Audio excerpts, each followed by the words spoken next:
Halo pemirsa, senang sekali saya Desmona Chandra dapat kembali menjumpai Anda di program Doncast, tentunya bersama dengan abang senior saya. Iya, saya Don Bosco Slamet. Bang Don, Ya. kalau saya sehari-hari bawa berita nih biasanya kan pasti seputar kerja pemerintah, presiden.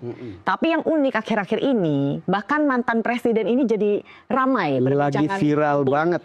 Ya, ada dua isu. Yang pertama adalah soal dugaan ijazah palsu, kemudian kedua adalah pemakzulan putra sulungnya Gibran. Viralnya itu ada terutama di media-media baru. Nah, media. sosial Yang di media. mainstream ya menurut saya normal-normal saja. Karena memang wakil presiden juga aktif ya di sosial media. Nah, kita akan bahas apakah sebenarnya ada motif tersembunyi di balik munculnya dua isu ini. Nah, kita sudah mengundang tamu kehormatan, ini beliau adalah mantan Menko Polhukam, Suhu ahli hukum tata negara. Ya, dan kenapa kita mengundangnya? Karena kemudian mungkin keseret-seret juga dengan urusan ini. Gitu. Itu Prof. MMD, Profesor Mahfud, terima kasih telah memenuhi undangan. Terima kasih, Prof. Thank you, Prof. Tambah muda, Alhamdulillah. tambah sehat. Ya, Prof, kenapa kemudian tiba-tiba ada orang yang mau menggugat Prof dan mau menyeret Prof sehubungan dengan urusan Pak Jokowi ini? Anu itu ya, Ya, si Taufik itu. Taufik. Tipe UGM, Prof. Singkatannya adalah tim tolak ijazah palsu, usaha nggak punya malu. Itu mengada-ada karena tiba-tiba mengatakan saya mempengaruhi pengadilan karena mengomentari kasus dia sedang berjalan. Saya tidak peduli kasus dia, tidak pernah nyebut. Prof belum baca isi gugatannya. Enggak juga. Saya enggak baca untuk apa. Itu kan menurut saya perkara kecil segini kalau itu. Karena segini lah. Perkara segini ya. Segini. Sehingga saya enggak pernah tertarik. Saya enggak pernah bicara soal dia kok dia tiba-tiba nuduh perkara dia akan ditolak. Enggak. Saya ingin tanya di mana saya ngomong itu, kapan, dan dalam bentuk lisan apakah tulisan. Enggak ada. Dicari. Nah, oleh sebab itu saya berbicara soal hal yang mungkin dia GR bahwa saya ngomentari dia merasa sudah begitu hebat. Saya bicara hal yang lebih umum tentang bukan ini. Umum, bukan. khusus gugatannya. Si TPUA, aktivis ulama itu, ulama dan aktivis itu yang Egy Sujana dan Rizal Fadila. Rizal Fadila. Ya kan? Bicara begini di media, saya nih gugat sudah ditolak di PN karena apa? Katanya tidak berwenang gitu. Padahal itu gugatan kami cabut. Gitu. Lalu saya komentari, ya memang pengadilan negeri nggak bisa dong mengadili perdata soal ijazah. Apa coba ya kan? Misalnya saya mau berkara Mas Andusku. Ijazah Anda palsu kok dibawa ke perdata. Apa kerugian saya? Kan kalau saya gugat Anda kan saya gugat karena ijazah saudara palsu, Anda harus bayar ganti rugi ke saya kan itu kan perdata. Mestinya soal perjanjian. Iya kan soal perjanjian. Saya bilang pasti ke pengadilan akan menyatakan NU tidak berwenang. Saya bilang saya sama sekali nggak tahu kalau ada kasus orang yang bernama siapa. Taufik ya. Apakah mungkin karena komentar Prof Mahfud ini dilontarkan ketika proses gugatan ini sedang berlangsung sehingga dianggap akan mempengaruhi jika ada masyarakat yang juga ingin mengajukan gugatan yang serupa, Prof? Nggak tahu, saya urusan dia. Kan saya mengomentari perkara yang sudah diputus. Betul. Yang dikatakan sendiri oleh Rizal Fadila bahwa kami ditolak, maka saya arahkan ke pidana saja kan gitu, dan sekarang udah benar ke pidana saja. Tetapi kawan ini menangkap bahwa pandangan Prof ini mempengaruhi hakim sehingga perkara yang dia lakukan kalau cuma mempengaruhi hakim netral ya terserah aja orang berpendapat, tapi dia mengatakan Mahfud mengatakan perkaranya Taufik ini akan ditolak. Padahal tidak pernah ada. Saya enggak tahu kalau dia gugat kayak apa gitu, itu perkara lokal kecil gitu, dan Taufik itu siapa gitu, lalu ini gitu ya. Mau nebeng tenar. Mungkin. Tapi begini, bukan soal itu. Kalau itu sih enggak terlaluan saya. Orang ini, Mas Don Bosco, ternyata enggak tahu ilmu hukum. Coba bayangkan Anda dengar, Mahfud akan digugat contempt of court ke peradilan pidana, akan saya pidanakan. Bodoh dia itu. Nggak ada di hukum pidana kita tuh contempt. Apa landasan hukumnya? Nggak ada. Nggak ada seperti itu. Contempt of court itu etika. Bukan pengadilan pidana. Itu ada di undang-undang. Contempt of court itu misalnya sedang sidang. Sedang sidang. Jaksa, pengacara naik ke meja. Iya, naik ke meja, Itu kan betul. Adnan Buyung dulu ya, waktu Betul, kita itu masih kejadian, muda. itu betul. Dia membela Sudarsono, Sudarsono. sambil nuding-nuding gitu, ditegur. Iya. Kamu contempt of court. Kok ini tiba-tiba jadi pidana? Dia nggak ngerti artinya. Salah besar ya, mau melaporkan guru besar ahli hukum Dan ini. dia mengatakan itu muridnya Prof. Mahfud. Gimana, Prof? Siap. Muridnya banyak kan? Saya nggak tahu dia murid saya. Tapi begini. Guru begini. besar muridnya pasti banyak di mana-mana, Prof. Dengar dari mana, Mas Don? Kalau dia murid saya? Bukan. Oh. Pak Hakim. Oh, maksudnya. hakim-hakim. Oh, kalau ya hakim-hakim hampir di setiap kota ada saya. Bahkan mohon maaf, Ketua Mahkamah Agung sekarang tuh mahasiswa S2. Saya yang ngajak ketika S2. S3-nya baru di UNER dia. Jadi hakim murid saya tuh di Mahkamah Agung banyak, di Pengadilan Tinggi banyak, pengadilan kejaksaan banyak gitu. Begini, Prof. Kalau kita melihat Pak Jokowi dan Gibran. Pak Jokowi kayak kena jab, dikena jab dengan ijazah palsunya. Lalu kemudian Gibran kena jab dengan impeachment atau pemakzulan. Ini kan dua hal yang kemudian kita lihat loh kok jadi victim begitu. Kita mau dapat pandangan Prof sebetulnya proses politik seperti ini apa bacaan Prof? Saya tidak tahu ya kalau itu dikelompokkan ke kelompok politik mana, tapi nampaknya mereka ini membawa semacam isu lama juga. Isu lama karena mungkin ketidakpuasan, mungkin ketidaksukaan bisa juga. Isu lama, kenapa saya sebut isu lama? Isu ijazah itu kan sudah 4 tahun lalu ya. Betul. Iya kan? Terus sekarang muncul lagi. Ya, makanya saya berkomentar 4 tahun lalu udah ditolak kok. Sudah tidak diterima oleh pengadilan gitu. Gitu kok sekarang muncul lagi. Mbok sudah ke anu saja saya bilang, ke pidana. Benar kalau pidana itu bisa manggil Pak Jokowi, bisa manggil Rektor UGM. Kalau ke PT UN enggak bakal manggil, Wong. Itu menangnya kan pejabat melawan rakyat, warga negara. Nah, terus pejabatnya siapa? Pak Jokowi sebagai pemegang ijazah, bukan pejabat sekarang ya kan? Nggak bisa ke PT UN, pasti ditolak. Kamu apa keperluannya kok gugat ini? Kan gitu PT UN kan? Dan itu sudah dilakukan, betul. Tidak dapat diterima. Saya arahkan ke pidana dan sekarang menurut saya jalurnya sudah benar gitu. Tapi saya tidak tahu kena kelompok. Kita tahu orangnya, tapi agenda politik apa?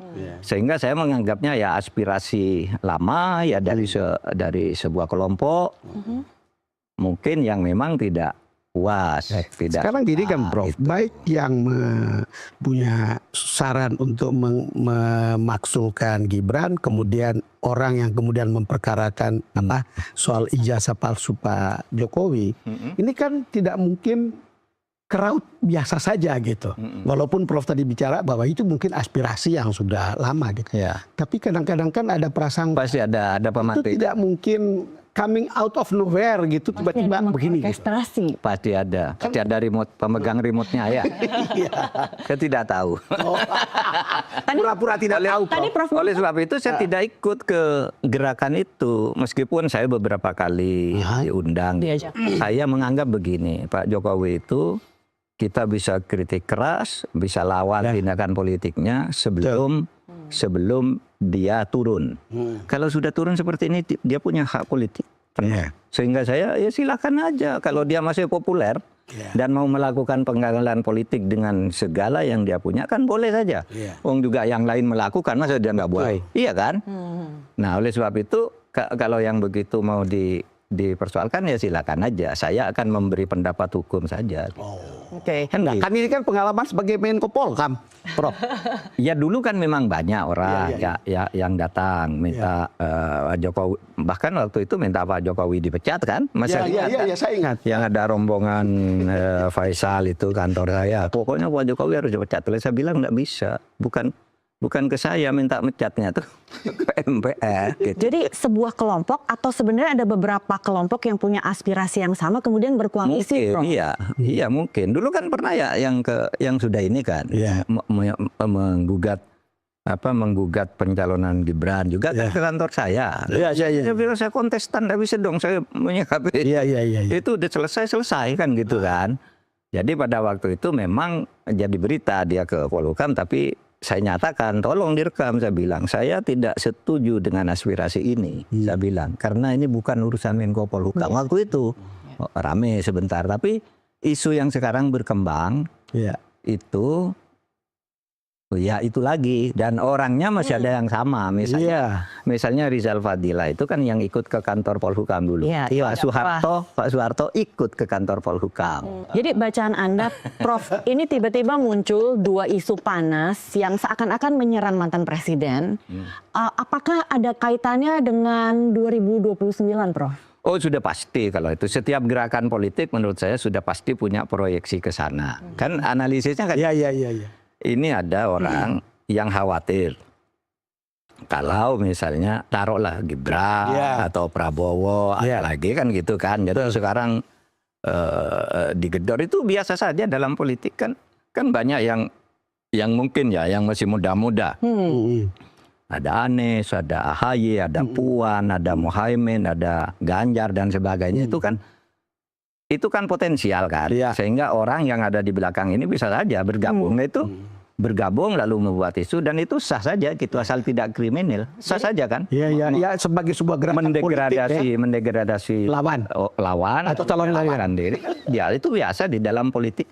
Justru kita merdeka itu dulu kan agar orang boleh begitu, boleh saling melawan. Maka ada konstitusi kan gitu kan? Kita merdeka agar kamu boleh berebutan jabatan, tapi ini konstitusinya kan gitu. Jadi ini tidak bisa misalnya jadi hard feeling atau personal feeling gitu. Seharusnya tidak jadi hard feeling atau personal feeling. Udahlah, ini politik biasa. Kita lihat dan politik itu cair ya. Dinamis loh. Tidak bisa misalnya begini. Oh ini udah selesai gitu. Ini ada pertemuan. Selesai di Pilpres selesai gitu. Enggak kan? Bukan, selesai pertemuan Purnawirawan. Harus dianggap bahwa ini selesai. Besok akan muncul lagi hal lain karena ini namanya politik, harus siap. Dan jangan pikir gini, saya bicara gini. Kan banyak itu gini lah, kita terus terang lah. Iya. Sesuai dengan podcastnya Prof ya, terus terang aja. Itu sebenarnya Gibran tuh bisa dimakzulkan apa enggak? Saya bilang bisa teorinya, ada caranya. Itu kan kalau dia dianggap taruhlah tidak layak jadi wapres, kan caranya 2/3 anggota DPR bersikap. Sorry Prof, boleh tahan dulu karena kita punya isu itu untuk kita simpan di segmen berikutnya. Oh gitu. Kita akan tuntaskan dulu terkait dengan kedua isu hangat ini yang diperbincangkan yang tiba-tiba bergulir dan viral. Nah, apakah ini artinya yang tadi disebutkan Prof ini adalah strategi klasik lawan politik untuk melemahkan calon lawan politiknya? Iya, kalau ambisi dari koalisi partai politik yang ada saat ini bisa saja mereka ingin menunjukkan peluangnya di 2029 nanti. Iya, bisa klasik. Saya katakan kalau Anda katakan klasik soal isu politik yang klasik itu bisa benar dalam arti isu yang seperti ini selalu berulang. Sejak awal kita kemerdekaan kan selalu saling namanya juga isu politikon. Iya. Jadi ini biasa saja gitu. Kita hadapi dengan biasa saja, tapi semuanya harus ikut jalur konstitusi. Meskipun, nanti saya katakan pada segmen yang meskipun proses ketatanegaraan itu banyak diterobos dan sah melalui luar konstitusi. Iya kan? Iya. Oleh sebab itu harus hati-hati mengelola. Yang sampai terjadi pembalikan arus yang inkonstitusional. Jadi saat ini partai politik yang berkoalisi dan terkesan solid itu bisa saja tiba-tiba berubah ya, dinamis dan sangat cair ke depannya. Amat sangat bisa. Anda tahu dulu waktu tahun 98 ya? Betapa kuatnya Pak Harto itu. Perasaan nggak bakal jatuh. Bulan Maret, tanggal 21 Maret itu dia dilantik oleh 100% anggota MPR. 2 bulan kemudian jatuh. Menterinya, yang menteri dibina-bina dia itu 13 orang keluar mundur. Saya agak setuju presiden kayak gini gitu. Saya sudah tidak mampu lagi membantu presiden kayak gini. Possible. Terus mundur ya, lalu diancam kan oleh Harmoko. Kalau sebelum Senin tidak, ini Harmoko nih. Sebelum hari Senin Soeharto tidak mengundurkan diri, maka Senin saya undang rapat istimewa untuk memecat Soeharto. Padahal Pak Harmoko lah yang selalu mengatakan menurut petunjuk Bapak Presiden. Jadi oleh sebab itu lalu Pak Harto turun tidak ikut konstitusi. Kalau ikut konstitusi kan harus pakai memorandum dulu. Memorandum 1, 2. Tapi saya berhenti aja kan itu kenapa? Jadi itu sejarah operasi sesar. Iya. Bisa terjadi. Jadi sejarah pemakzulan itu sudah pernah terjadi di Indonesia ya, zaman Pak Harto dan juga mungkin kalau Bung Karno. Oh, Bung Karno juga. Gus Dur. Gus Dur, oke. Oke, kita akan urai pemakzulan Gibran sesuai dengan apakah secara konstitusi itu bisa dilakukan, tapi apakah mungkin dilakukan, kita akan bahas di segmen berikutnya, Prof. Siap. Kita jeda dulu, pemirsa tetaplah di Doncast.